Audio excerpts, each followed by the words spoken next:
There's also plenty of movement activity in the transfer market with that first bonus transfer window closing on Tuesday. Mark McAdam is back, and we've got some new news regarding a potential incoming for Arsenal.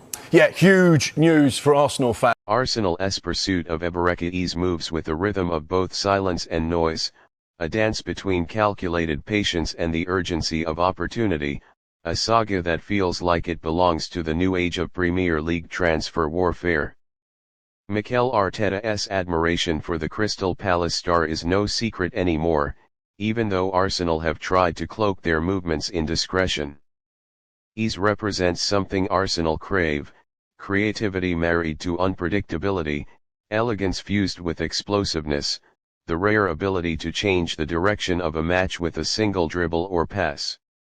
It is no surprise that the Gunners' recruitment team has placed him high on their summer wish list, but what intensifies this pursuit is the existence of a release clause in his contract, a clause that whispers of inevitability, a clause that shifts the dynamics from negotiation to decision.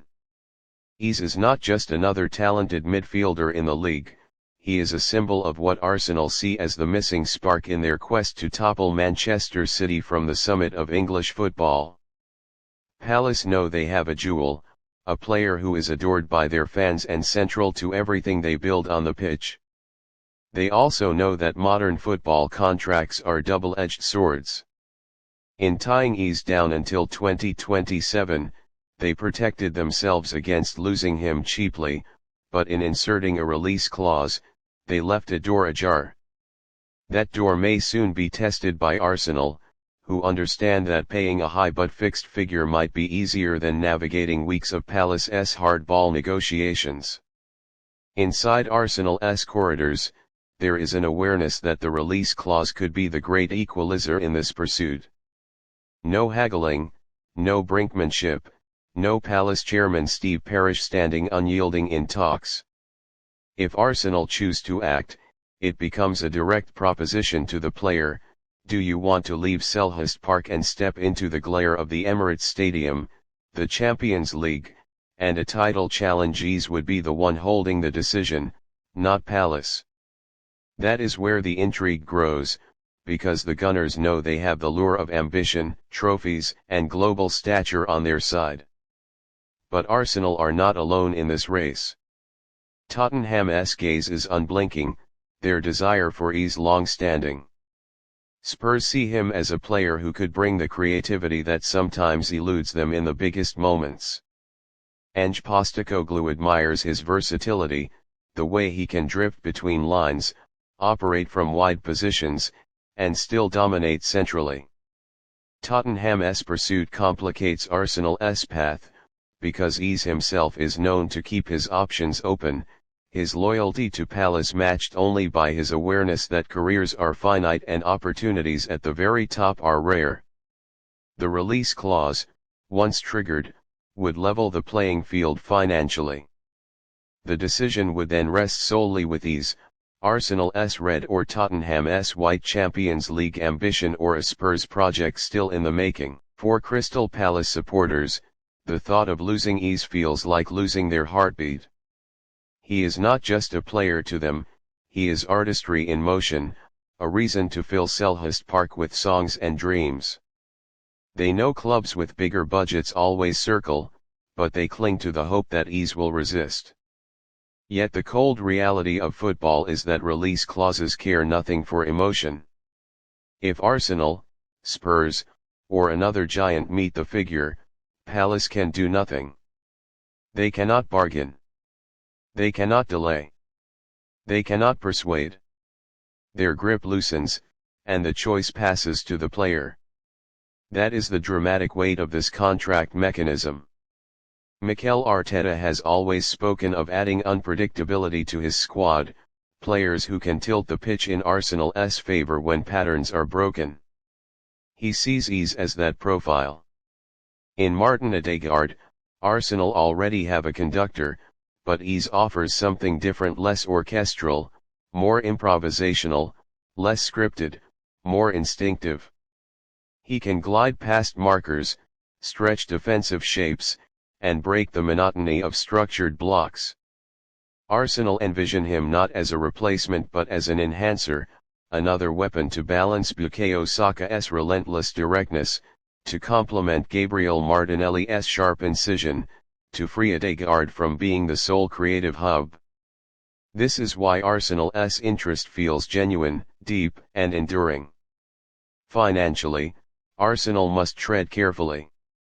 They are operating within a framework of responsibility, wary of overspending in one window only to weaken themselves in another.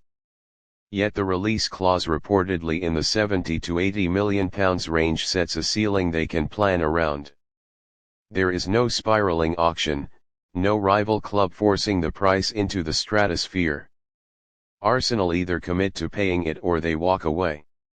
For a player of Eze's caliber, the club must weigh whether the outlay represents fair value, whether his impact would justify the expense. Given his Premier League proven quality, his age, and his room for further growth, the argument leans toward yes. Arsenal do not want to miss another opportunity for a player who could elevate them from challengers to champions. Around the league, whispers of this pursuit ripple. Rival clubs recognize Arsenal's intent, that they are no longer content with top four finishes but hungry for dominance. Manchester City have their own eye on Eze, seeing him as a player who could thrive under Pep Guardiola's system. If City ever enter the fray, the picture changes dramatically, but as of now, Arsenal and Spurs are the most active suitors. The battle lines are drawn in North London, with Eze as the prize. The release clause stands as the sword both sides may raise. The drama intensifies because timing is everything in transfers. Arsenal must decide whether to act quickly, securing Eze before Tottenham can muster their own decisive move, or whether to wait and risk losing momentum. Arteta values pre-season integration, the chance to mold his players before the campaign begins, so delays could frustrate him. Tottenham, on the other hand, may look to drag matters, hoping Arsenal hesitate and give them space. Palace stand powerless once the clause is triggered, and so the entire stage narrows down to Arsenal's decisiveness and Eze's willingness. Eze himself faces the biggest decision of his career. At Palace, he is adored, a guaranteed starter, the focal point. At Arsenal, he would be one star among many, facing competition, rotation, the weight of expectation. Yet he would also be playing at the highest level, chasing Premier League titles, stepping onto Champions League nights under the floodlights. His England prospects would strengthen further, his global profile would grow. It is the classic crossroads every top talent must navigate: security and love at a mid-level club, or the unknown challenges and rewards of the elite. The release clause makes this decision unavoidable once Arsenal decide to strike. In the weeks ahead, the tension will only rise. Arsenal fans already debate whether Eze is the final piece or just another luxury. Spurs fans dream of stealing him from under their rivals' noses. Palace fans dread the inevitability that contracts cannot shield them forever. And in the middle stands Eberechi Eze, a player whose artistry commands attention, whose future could reshape the balance of power in North London. The release clause is the silent figure in the shadows, waiting to be activated, waiting to turn speculation into action. Arsenal know this is their chance.